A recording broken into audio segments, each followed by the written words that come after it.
Daily ఖచ్చితంగా 2 times అయితే brush చేయాలండి. హుహు. బ్రష్ చేసిన తర్వాత night time mouth wash use చేయడం చాలా సజెస్టబుల్.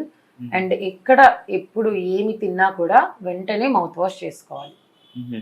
అది అన్నిటికన్నా ముఖ్యం. హుహు. చిన్న పిల్లల్లో కూడా ఎక్కువ కుక్కలు రావడానికి రీజన్స్ ఏముంటాయి మేడం?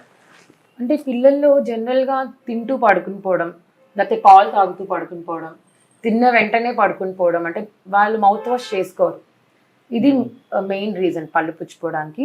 అలాగే పిల్లలకి కొంత ఏజ్ వచ్చే వరకు పేరెంట్సే దగ్గరుండి బ్రష్ చేయించాలండి. అవును అంటే మేడం. వాళ్ళు బ్రషింగ్ అంత ఎఫెక్టివ్‌గా చేయలేరు కాబట్టి అవును మేడం. పేరెంట్సే దగ్గరుండి బ్రష్ చేయించాలి. అసలు కాఫీ, టీ లాంటివి తాగడం వల్ల ఏమైనా కుక్కలు వచ్చే అవకాశం ఉన్నాయా మేడం? అలాంటివి ఏం లేదండి. అలాంటివి కాఫీ, టీ హ్యాపీగా తాగొచ్చు. హుహు. బట్ మౌత్ వాష్ చేసుకోవాలి వెంటనే. హుహు. మేడం ఇప్పటి వరకు కూడా మేము చాలా డౌట్స్ అడిగాం. వాటన్నిటి కూడా చాలా చక్కగా క్లారిటీ ఇచ్చారు. ఇప్పుడు ఇంకొక డౌట్ కూడా మాకు రైజ్ అవుతుంది. అసలు పిప్పల కోసం మనం మాట్లాడుకుంటున్నాం. పిప్పను ఒక పన్నుకి వచ్చిన తర్వాత దాన్ని అలా మనం నెగ్లెక్ట్ చేస్తే దాని అటుపక్క పన్నుకి గాని లేదంటే ఇటుపక్క పన్నుకి గాని అదేమైనా స్ప్రెడ్ అయ్యే అవకాశాలు ఉన్నాయా మేడం? అసలు ఎలా ఉంటుంది మేడం దాన్ని లోపల నిర్మాణం అనేది కూడా? అంటే పన్ను ఇది పుచ్చిందనుకోండి ఇలాగా. సో, అవునండి. ఇలా బ్లాక్‌గా అవును పన్ను మేడం. పుచ్చింది. హ్మ్.